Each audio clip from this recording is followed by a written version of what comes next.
我今天来拍我们的联思净土，下面那边有一个地下那个非常大，算是一层楼也可以。因为从这边看的时候是像一层楼，但是到了我们从这边看的时候，就等于有一点像半个地下室这样子。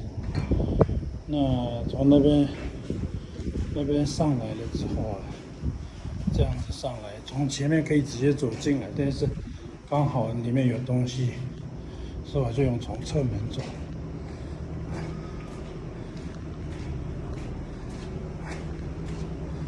按照理是从这边可以走进来直接，但是我现在是侧门走。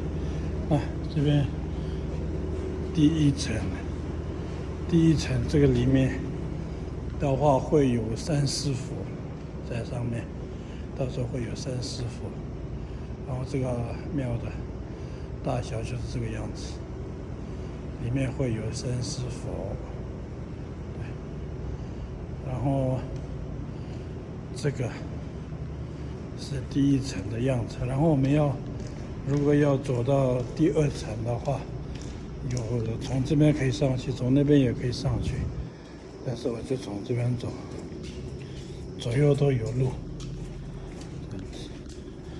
那从这边这样子走上去，有楼梯，这样子，这样爬上去。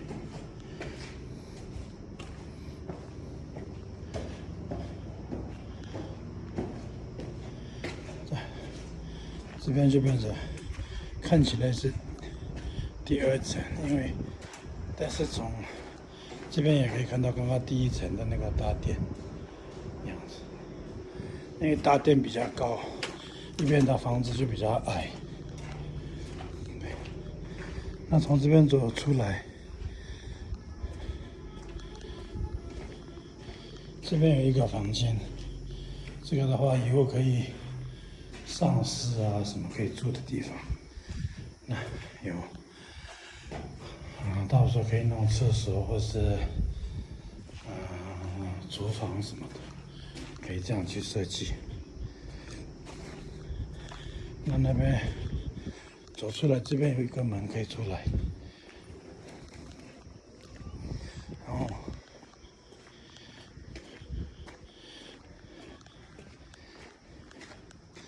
那边也有一个门可以这样子出来，然后走到这边就变成真正的那个联思净土的形状，是从这边开始的。那刚刚那个住的地方有3层，1、2、3，我刚刚看的可以厨房的有2层，那第3层是比较小一点的。那这个就有4个角落，有各一个，所以总共有这样子3层楼的就有4个，然后中间是刚好是联思山洞，联思净土，不好意思。那这样走上来之后，这个就是第3层。那在这边的话，到时候就中间会有莲花三大寺。那联思净土也就叫做三圣净土，法身、报身、化身，三圣净土。那三圣净土的第一圣是法身，是最高的，然后再下来是报身，那这个是化身，那化身是莲花三大寺，所以到时候在这边就会有莲花三大寺的。这个就会有4个门，那刚刚看的上来的一样，4个地方都可以直接这样子可以上来。然后到了这边之后，我们要走到再上一层的时候，就有两个路，这边有一个可以上去的，那边也有一模一样的一个可以上去的。但是这个当初的模型是这样设计的，这个是上去的，然后那个是可以下来的这样子。那我们就从这边上去。那刚刚这个是化身莲花三大寺的殿，那这边这样子上来，这边这样子上来，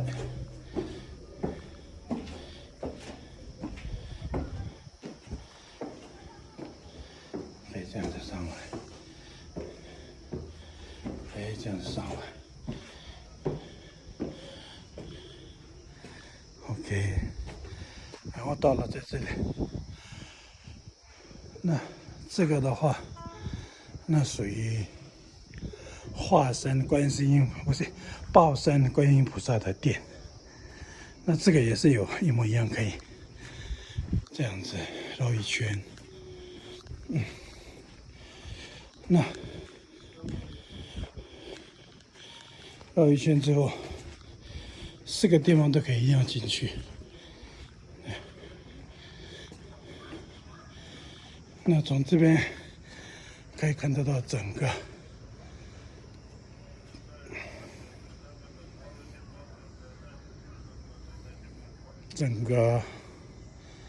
那个阳历穴。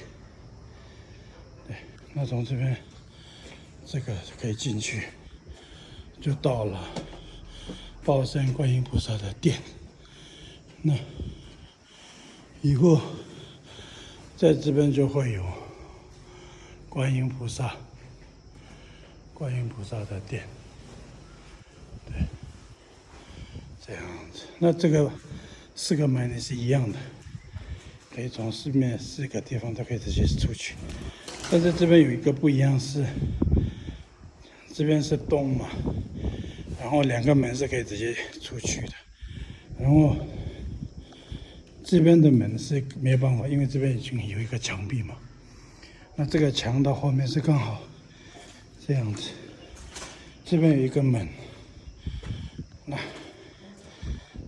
西边的门是刚好在这边，但是这个刚刚那个墙壁是为了弄这个楼梯，可以爬到报身、爬到法身的这个路，是可以这样子，这个楼梯可以爬上去。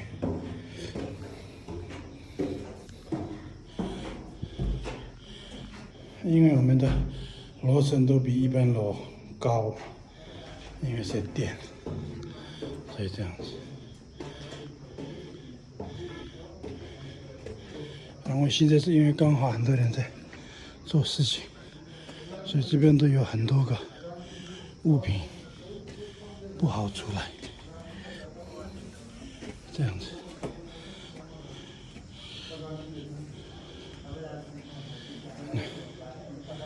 现在目前在跟他们讨论事情。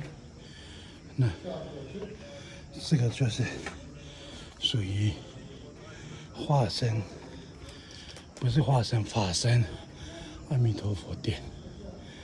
那门的部分的话，都一样，都会有这样子的设计。前面看到有很多个图案。那这些图案都是正在雕刻，用水泥雕的，你看。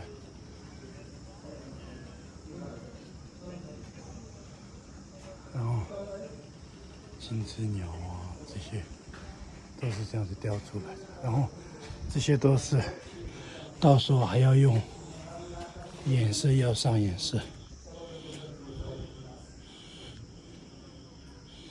然后这些都是他们雕的，他们是雕刻的。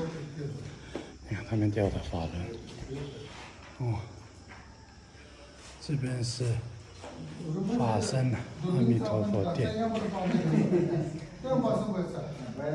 身阿弥陀佛殿是在这里。